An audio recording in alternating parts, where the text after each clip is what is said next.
ইসলামে কি জীবন থেকে অব্যাহতি নেয়ার কোনো উপায় বা দোয়া আছে কিনা? বিশ্বনবী সাল্লাল্লাহু আলাইহি সাল্লাম 11টি বিয়ে করার কারণ কি ছিল সংক্ষেপে বলবেন।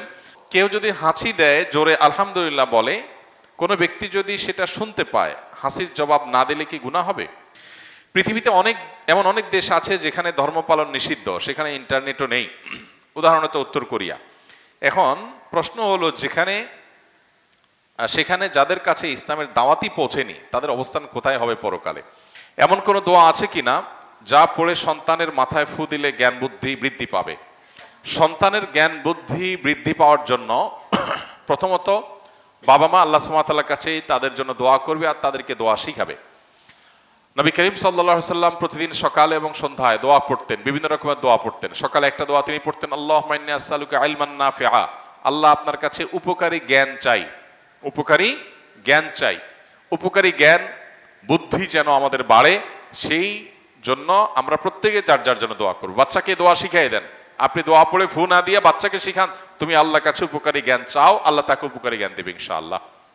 তাছাড়া উপকারী জ্ঞানের পথে যে সমস্ত অন্তরায় আছে, মোবাইল ফোনের নেশা, তারপরে সোশ্যাল মিডিয়ার আসক্তি, টেলিভিশন সহ বিভিন্ন রকমের ডোপামিনের যে আসক্তি আমাদের শিশুদেরকে ধ্বংসের দ্বারপ্রান্তে নিয়ে যাচ্ছে, সেখান থেকে শিশুকে আপনি রক্ষা করেন, শিশুর মেধা নষ্ট হওয়ার পথগুলো থেকে রক্ষা করেন, ইনশাআল্লাহ অটোমেটিক সে মেধাবী হবে, সে বুদ্ধিমান হবে।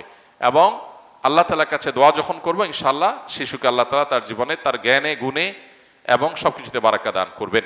ইসলামে কি জীবন থেকে অব্যাহতি নেয়ার কোনো উপায় বা দোয়া আছে কিনা, যেন দুনিয়া এবং আখিরাতে কিছুই থাকবে না? এরকমটা কি সম্ভব? আমার কাজের কারণে পরকালের শাস্তি ছাড়া আর কিছুই দেখছি না। মানুষের তওবারও একটা লিমিট থাকে, আমার সেটাও নাই। এখন এত শাস্তি কিভাবে সহ্য করা সম্ভব? কারণ আমি আগুনের সংস্পর্শে কাজ করি, প্রতিনিয়ত এর উত্তাপ আমি অনুভব করি। যদি কোনো অঙ্গ পুড়ে মনে হয় হৃদয় পর্যন্ত জ্বালিয়ে দেয়। তদুপরি পরকালে অনেকগুলো স্টেপের আযাব। এখন আল্লাহ সুবহানাহু ওয়া তাআলা এরকম কোনো অপশন রেখেছেন কিনা জানাবেন প্লিজ। যে ভাই প্রশ্নটি লিখেছেন, তিনি হয়তো মনে করেছেন যে তার পাপাচার, তার নিজের যে অবিচার, জুলুম, অন্যায়, আল্লাহর অবাধ্যতা, এটা এত বেশি হয়ে গেছে যে আখিরাতে বোধহয় আল্লাহ তাকে মাফ আর করবেন না বা মাফ করার কোনো অপশন নেই। এ ধরনের চিন্তা আমাদের অনেক ভাইদের মধ্যে, অনেক বোনদের মধ্যে আসে, বিশেষ করে তরুণদের। এবং একটা বয়সে মানুষ যখন নানা ধরনের অনাচারে ডুবে থেকে নিজের জীবনকে ধ্বংসের দ্বারপ্রান্তে নিয়ে যায়, তখন এই ধরনের চিন্তা ভাবনা আমাদের অনেকের মধ্যে চলে আসে। তো এই ধরনের চিন্তা ভাবনা যাদের মধ্যে আসে তাদের কোরআনে কারিমে একটি আয়াত পাঠ করা দরকার। আল্লাহ সুবহানাহু ওয়া তাআলা কোরআনে কারিমে বলেছেন, ওয়াতুবু ইলাল্লাহি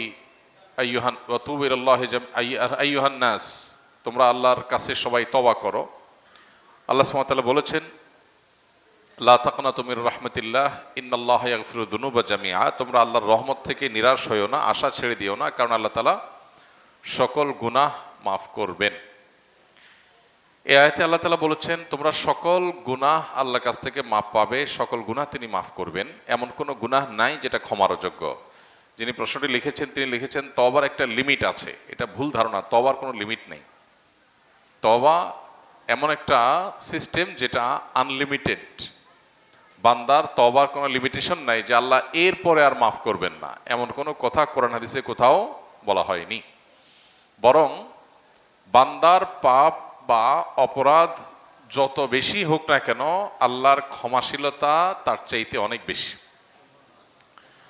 কেউ যদি মনে করে যে আমার পাপাচার এত বেশি হয়ে গেছে যে আল্লাহ মাফ করতে পারবেন না, তিনি তার পাপাচারকে আল্লাহর ক্ষমাশীলতার চাইতে বড় মনে করেন, বেশি মনে করেন, যেটা আল্লাহ সম্পর্কে তার ভুল ধারণা। তো এই ধরনের নৈরাশ্য শয়তান মানুষের মধ্যে সৃষ্টি করে। আল্লাহ বলেছেন, ওয়ালা ইয়াসমির রাহিল্লাহ ইল্লাল কওমুল কাফিরুন, আল্লাহর রহমত থেকে অবিশ্বাসী সম্প্রদায় ছাড়া, কাফির ছাড়া অন্য কেউ আর আশা ছাড়ে না। রহমতের আশা কেউ ছাড়তে পারে না। যদি কেউ অবিশ্বাসী হয় সে কেবল আশা ছাড়তে পারে। তো এই যে আপনি আশা ছাড়ছেন বা আশাহত হচ্ছেন যে আল্লাহ আপনার কোনো গুনাহ মাফ করতে পারেন না, এত গুনাহ আপনার হয়ে গেছে, এর মানে আল্লাহ সম্পর্কে আপনার ভুল ধারণা জন্মেছে এবং এটা কুফরি।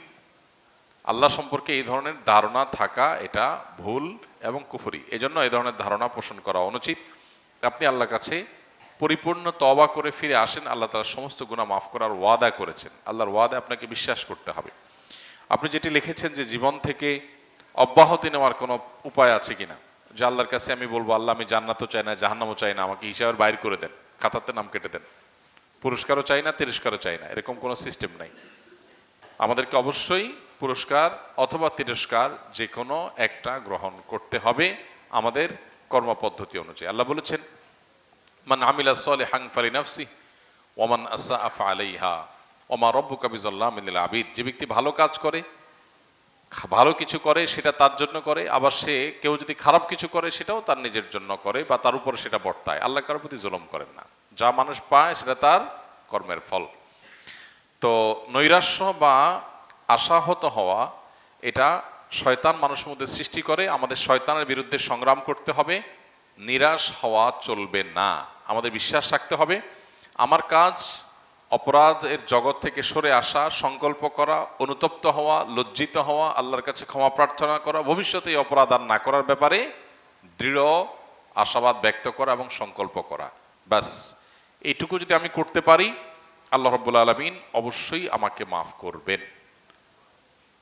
আমরা অনেকে মনে করি যে শিরকের অপরাধ আল্লাহ মাফ করবেন না, এটাও এইভাবে ধারণা করাটা পুরোপুরি সঠিক না। বরং শিরক করে যদি কেউ তওবা ছাড়া মারা যায় সেটা আল্লাহ তাআলা মাফ করবেন না। শিরক করার পরও যদি কেউ তওবা করে সেটাও আল্লাহ তাআলা মাফ করবেন। শিরকের চাইতে বড় অপরাধ পৃথিবীতে নেই। সেই শিরকের অপরাধ করার পরও, এবং শিরক একবার দুইবার না, বছরকে বছর, জীবনে হাজার হাজার লাখো লাখো অগণিত বার শিরক করেছে কেউ, কিন্তু তওবা যদি একবার করে সবগুলো মাফ হয়ে যাবে। আল্লাহ রাব্বুল আলামিন এত বেশি ক্ষমাশীল। শয়তানের কাজ হলো আমাদেরকে জাহান্নামে নেওয়া। শয়তানের সবচাইতে সংক্ষেপে জাহান্নামে নেওয়ার সিলেবাস হলো মানুষকে নিরাশ করে দেওয়া। মানুষ যখন আশা ছেড়ে দিবে যে ঠিক আছে আল্লাহ যখন মাফই করবে না, তাহলে আর আমার আর তওবা করে লাভ কি, ঠিক আছে আমি যা ইচ্ছা তা করি, তখন সে তওবার রাস্তা থেকে সরে যায়।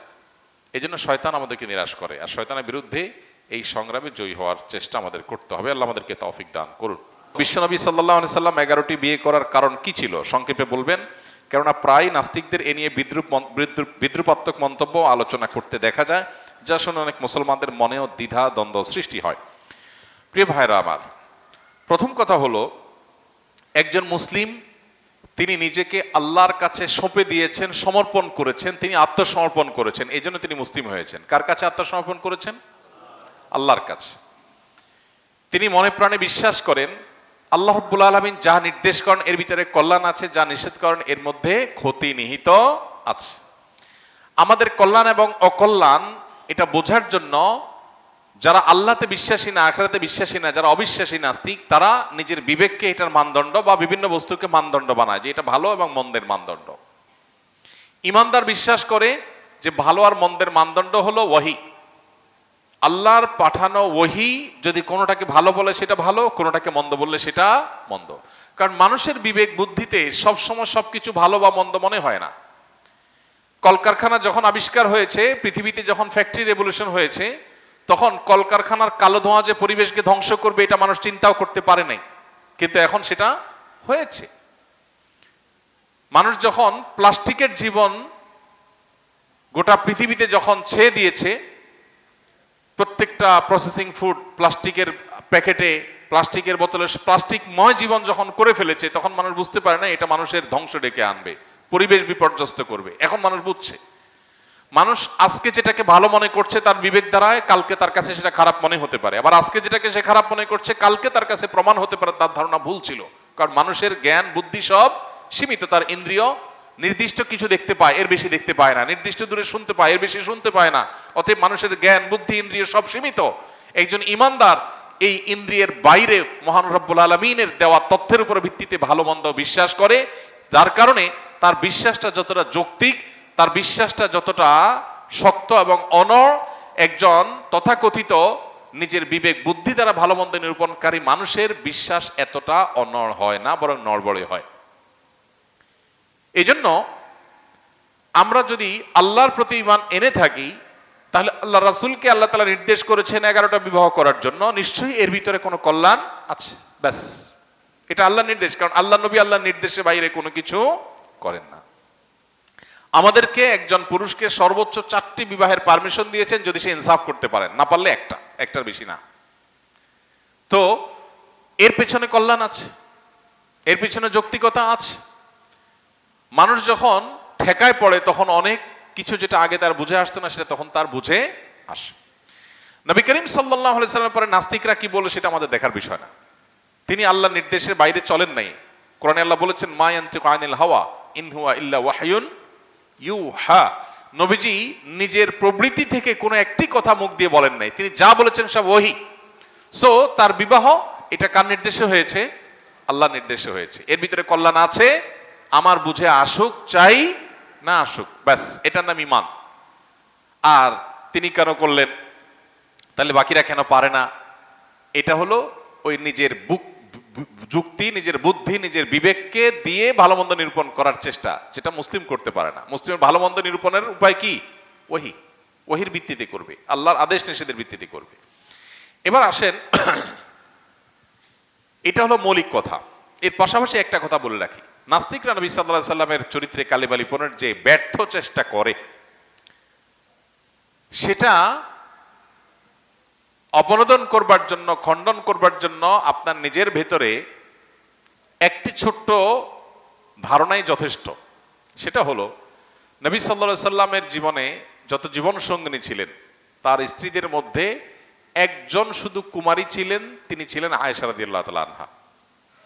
তিনিও আবার কুমারীতে কুমারী, এমন কুমারী যে তিনি যখন নবী সাল্লাল্লাহু আলাইহি সাল্লামের সাথে যখন বিয়ে হয় তখন তিনি শিশু ছিলেন, যার ফলে তার সঙ্গে স্বামী স্ত্রী হিসাবে বসবাস, বাসর, যেটাকে নিয়মতান্ত্রিক স্বামী স্ত্রী সুলভ একসাথে থাকা বলে, সেটা শুরু হয়েছে বেশ কয়েক বছর পরে।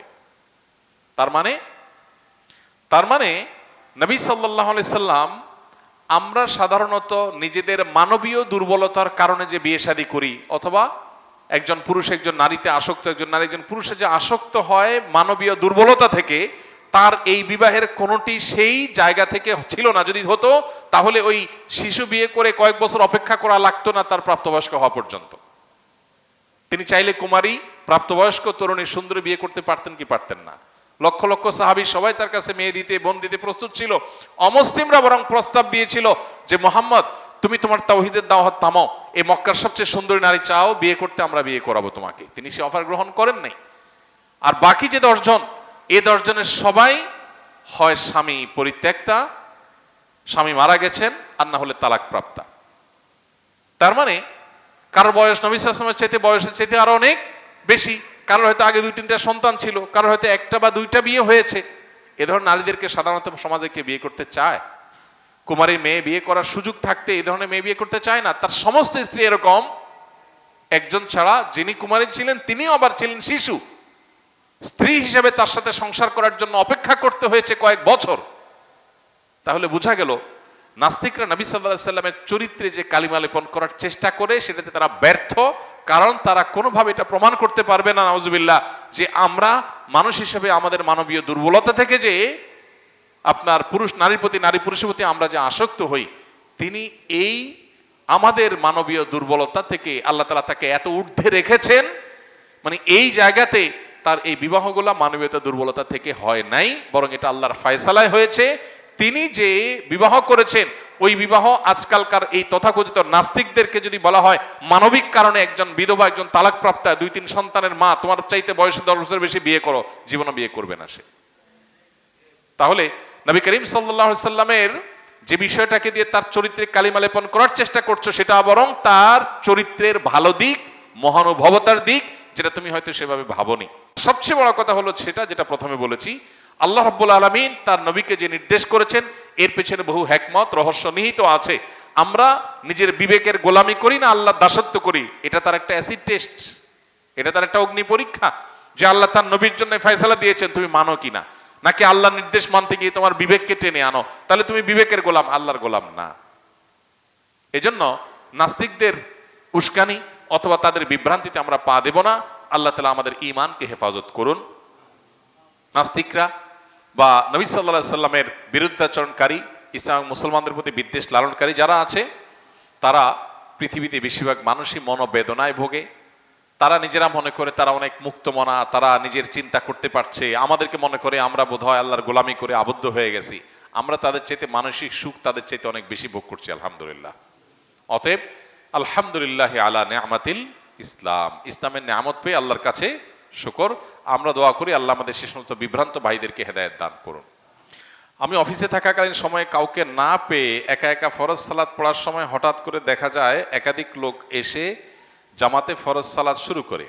সেই সময় আমি কি একাকী নামাজ ছেড়ে দিয়ে জামাতে শরীক হব নাকি একা একা পড়ব? আমাদের লক্ষ্য রাখতে হবে যে কেউ যদি আমাদেরকে, আমরা একা একা জামাতে দাঁড়ানোর পর দেখি জামাত শুরু হয়েছে, তাহলে আমি জামাত ছেড়ে নিজের নামাজ ছেড়ে ওই জামাতে শামিল হওয়ার সুযোগ নাই। কারণ আল্লাহ তাআলা বলেছেন লা তুবতিলু আমালাকুম, তোমরা তোমাদের আমলকে বাতিল করে দিও না, তোমাদের আমলকে বাতিল করে দিও না, এটা আল্লাহ তাআলা আমাদেরকে বলেছেন। অতএব এটা আমাদেরকে মাথায় রাখতে হবে। এখন আমরা যদি কেউ মনে করি যে না আমি একা শুরু করছি, এখন জামাতে পড়লে তো 27 গুণ সওয়াব হবে, সেটাতে আমি যদি যাই তাহলে সেক্ষেত্রে আমার নামাজটা ভাঙতে হবে। নামাজ ভাঙা এটা ভালো কিছু না। হ্যাঁ, মানুষ নামাজ ভাঙতে পারে নিরুপায় হয়ে, কোনো বিপদ হয়েছে, কোনো বিশেষ কারণে নামাজ ভাঙতে হয়েছে, অজু ভাঙছে সেজন্য ভাঙতে হয়েছে, এটা ভিন্ন কথা। কিন্তু আপনি অতিরিক্ত সওয়াবের জন্য এটা করতে পারেন না। আপনার দাঁড়ানোর আগেই চিন্তা করা দরকার ছিল যে আশপাশে জামাতের কোনো ব্যবস্থা আছে কিনা, সেই জিনিসটা আমাদেরকে লক্ষ্য রাখতে হবে। আল্লাহ আমাদেরকে বোঝার তৌফিক দান করুন।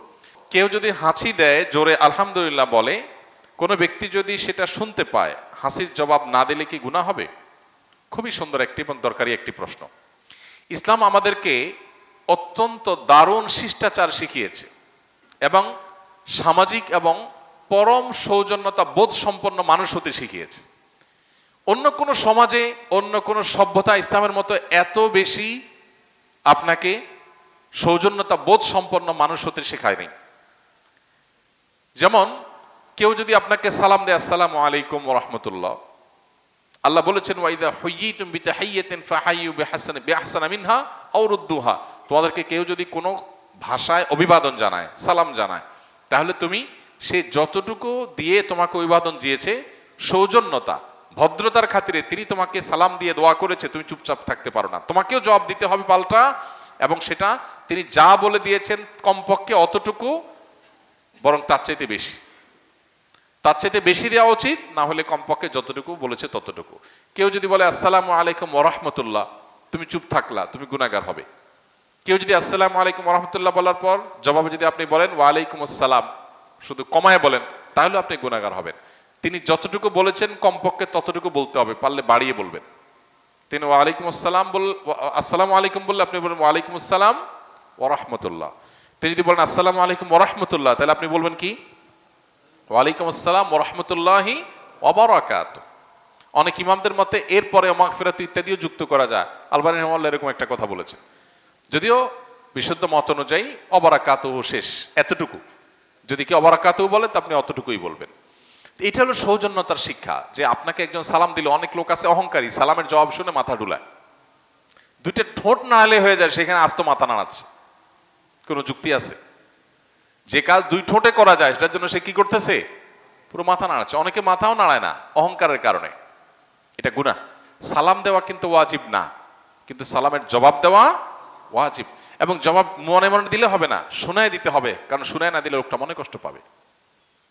শুনায় না দিলে লোকটা মনে করবে আমি সালাম দিলাম, আমাকে ইগনোর করলো। তো আপনাকে এই সৌজন্যতা ইসলাম শিখিয়েছে। ঠিক একইভাবে কেউ যদি হাঁচি দেয়, এখন বিজ্ঞান গবেষণা করে বের করেছে, বহু বৈজ্ঞানিক গবেষণা আপনার অনলাইনে খুঁজলে পাবো, যে মানুষ যে হাঁচি দেয়, এই হাঁচিটা মানুষের স্বাস্থ্যের জন্য ভালো। হ্যাঁ, অনবরত ঠান্ডার কারণে হাঁচি, সেটা তো অসুস্থতা, কিন্তু স্বাভাবিক যে হাঁচি, মাঝে মধ্যে হাঁচি হওয়া, এটা মানুষের স্বাস্থ্যের জন্য ভালো। হাঁচির ফলে মানুষের শরীর নির্ভর হয়ে যায়, নানান দিক থেকে মানুষের উপকারিতার পেছনে আছে, বিভিন্ন বৈজ্ঞানিক গবেষণা আছে, অনলাইনে বহু আর্টিকেল খুঁজে পাবেন। এই হাঁচি যে মানুষের জন্য ভালো এবং উপকারী একটা বিষয়, এই জিনিসটা তো আমরা জানতাম না। নবী সাল্লাল্লাহু আলাইহি সাল্লামের একটা হাদিস আছে, ফাইন্না শাইতানা ইয়াবিতু ফি খাইশুমি আহাদিকুম, মানুষের নাকের যে বাঁশি উপরের অংশ, এখানে শয়তান বসবাস করে, লুকায়ে থাকে, মানুষের শরীরকে প্রভাবিত করে, তাকে খারাপ দিকে ডাইভার্ট করে। তো হাঁচির পর মানুষ শারীরিকভাবে যেমন সুবিধা পায়, স্পিরিচুয়ালি মানুষ উপকার হয়। এই জন্য সে আল্লাহর কাছে শুকরিয়া জানিয়ে বলবে আলহামদুলিল্লাহ। হাঁচি আসলে কি বলবে? আলহামদুলিল্লাহ, আল্লাহর প্রশংসা করবে, কারণ এটা তার জন্য পজিটিভ ভালো একটা জিনিস হয়েছে। যখন কেউ হাঁচি আসার কারণে আলহামদুলিল্লাহ বলল, তখন যিনি হাঁচি শুনতে পেয়েছেন বা হাঁচির দাতার আলহামদুলিল্লাহ শুনতে পেয়েছেন, তার উপরে আবশ্যক হয়ে যায় জবাব দেওয়া। এই যে সৌজন্যতার শিক্ষা।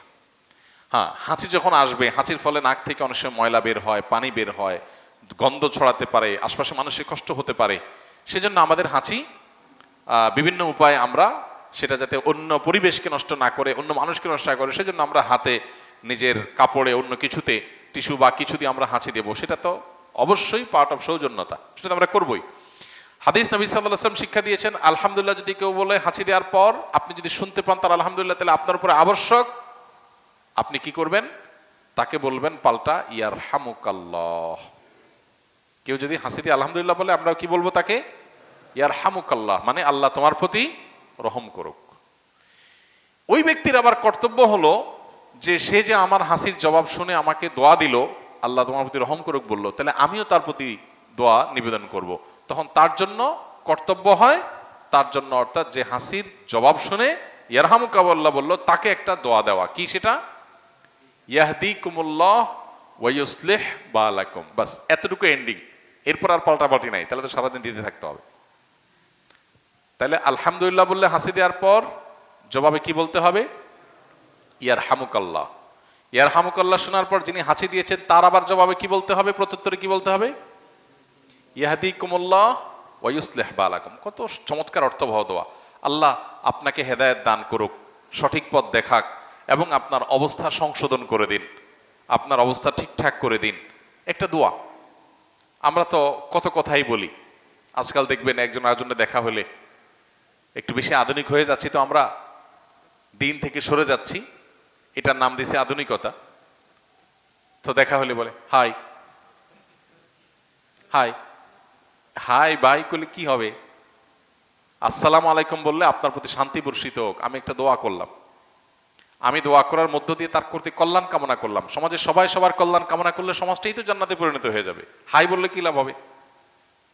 হাই ভাই, হাই ফাই বললে কি লাভ হবে? তো ইসলাম আমাদেরকে যে শিষ্টাচার শিখিয়েছে, এর চেয়ে যৌক্তিক কোনো শিষ্টাচার নাই। এই জন্য হাঁচির জবাব শুনে আমরা ইয়ারহামুকাল্লাহ বলবো, এটা অনেকে জানি না, এটা আমাদেরকে করতে হবে, এটা কিন্তু আবশ্যক। এটা মিন হাক্কিল মুসলিম, কোন মুসলিমের প্রতি আপনার কর্তব্যের অংশ হলো হাসির জবাব শুনে তার জন্য দোয়া দেওয়া। তাহলে চেষ্টা করবো তো ইনশাল্লাহ। ছোট ছোট বাচ্চাদেরকে শিখাই দেবো আমরা, তারা এই রেসপন্স করা শিখবে, এই সৌজন্যতা শিখবে, এই ভদ্রতা শিখবে। যে একজন হাঁচি দিয়ে আলহামদুলিল্লাহ বলেছে আমি শুনেছি, তাকে বলবো ইয়ারহামুকাল্লাহ, শুনে বলতে হবে, মনে মনে না। আবার যিনি আলহামদুলিল্লাহ বলেছেন, হাসি দিয়েছেন, তিনি বলবেন ইয়াহদিকুমুল্লাহ ওয়া ইউসলিহ বালাকুম। এই একটা সুন্নাত আমাদের সমাজ থেকে হারিয়ে গেছে, আমরা অনেকে জানিও না। এটা বিস্তার করবো তো ইনশাল্লাহ। এটা পৃথিবীতে এমন অনেক দেশ আছে যেখানে ধর্ম পালন নিষিদ্ধ, সেখানে ইন্টারনেটও নেই। উদাহরণত উত্তর কোরিয়া। এখন প্রশ্ন হলো, সেখানে যাদের কাছে ইসলামের দাওয়াতই পৌঁছেনি, তাদের অবস্থান কোথায় হবে পরকালে? কোনো ব্যক্তি, কোনো সমাজের মানুষের কাছে যদি ইসলামের কোনো দাওয়াত না যায়, তাহলে কিয়ামতের ময়দানে তাদের কোনো হিসাব নাই, শুধু একটা হিসাব হবে। সেটা হলো তারা কোনো সৃষ্টিকর্তায় বিশ্বাস করছে কিনা, আল্লাহর একত্ববাদ বিশ্বাস করছে কিনা, এটুকু হিসাব নেওয়া হবে। বলে এটুকু কেন হিসাব নেওয়া হবে? কারণ এইটুকু বোঝার জন্য কোনো দাওয়াতের প্রয়োজন নেই, মানুষের বিবেক যথেষ্ট। মানুষের বিবেক তার সৃষ্টিকর্তার খোঁজ করার জন্য যথেষ্ট। তার বিবেকই তাকে তাড়না দিবে যে আমাকে কে সৃষ্টি করলেন। এই পৃথিবী কি এমনি এমনি চলছে? এমনি এমনিতে একটা গাছের পাতাও নড়ে না, বাতাস আসে তাই পাতা নড়ে। বাতাস ছাড়া কি পাতা নড়ে? কেউ না নাড়ালে কি পাতা নড়ে? একটা পাতা যদি এমনি এমনি না নড়ে, তো পৃথিবীর এই মহাসৃষ্টির সবকিছু চলছে কোন ক্রিয়েটর ছাড়া। ক্রিয়েশন হচ্ছে ক্রিয়েটর ছাড়া, এটা তো অযৌক্তিক। অতএব এই ক্রিয়েশনটাই ক্রিয়েটরের অস্তিত্ব, মহান সৃষ্টিকর্তার অস্তিত্বের জানান দেয়। এই কথা বোঝার জন্য, আল্লাহর অস্তিত্ব এবং একত্ববাদে বিশ্বাসী হওয়ার জন্য কোন নবী রাসূলের দাওয়াতের প্রয়োজন নাই, মানুষের কমন সেন্স যথেষ্ট। এতটুকু বিশ্বাস যদি ধারণ করে, বাস তারা আখিরাতে নাজাত পেয়ে যাবে, তাদের আর কিছু লাগবে না। আমি এক স্থানে আসরের ফরজ সালাত জামাতে পড়তে গেলে প্রথম রাকাত সূরা ফাতিহার পরে সূরা মিলানোর আগেই রুকুতে চলে যায়, এমত অবস্থায় করণীয় কি? জামাতে ফরজ নামাজ যখন পড়বেন, ইমাম আস্তে যখন সূরা পড়েন, তখন তার পিছনে সূরা ফাতিহা পড়বেন কিনা ওলামা ইকরামের ইখতিলাফ আছে। ফুকাহা হানাফির মতে পড়বেন না, ইমামেরটাই যথেষ্ট।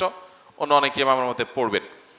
এখন অন্যান্য ইমামদের বিশেষ করে অনেক ইমামদের মতে নীরবে কেরাত হলে আপনি শুনতে পান না, তখন পড়বেন। সরবে কেরাত হলে মাগরিবে ফজরে আপনি শুনবেন। দুই তিনটা বড় বড় মাশহুর মত আছে, প্রসিদ্ধ মত আছে। এর মধ্যে আপনি যদি এই মত অনুযায়ী আমল করেন, যেটা আপনি বলেছেন যে আপনি সূরা পড়েন, তো সূরা ফাতিহা শেষে আপনি রুকুতে চলে যাবেন। আলাদা সূরা মেলানোর জন্য দাঁড়িয়ে অপেক্ষা করবেন না। রুকুতে ইমাম সাহেব যদি চলে যায় আপনি দেরি করবেন। আর যদি আপনি সামান্য অল্প একটু বাকি থাকে, এক আয়াত বাকি থাকে, দুই আয়াত বাকি থাকে, পড়ে আপনি চলে যেতে পারেন, ইমামকে রুকুতে পাবেন, তাহলে সেটা করতে পারেন। কিন্তু খুব বেশি বিলম্ব যদি করেন যে ইমাম উঠে যায় রুকু থেকে, তাহলে সেটা জায়েজ হবে না।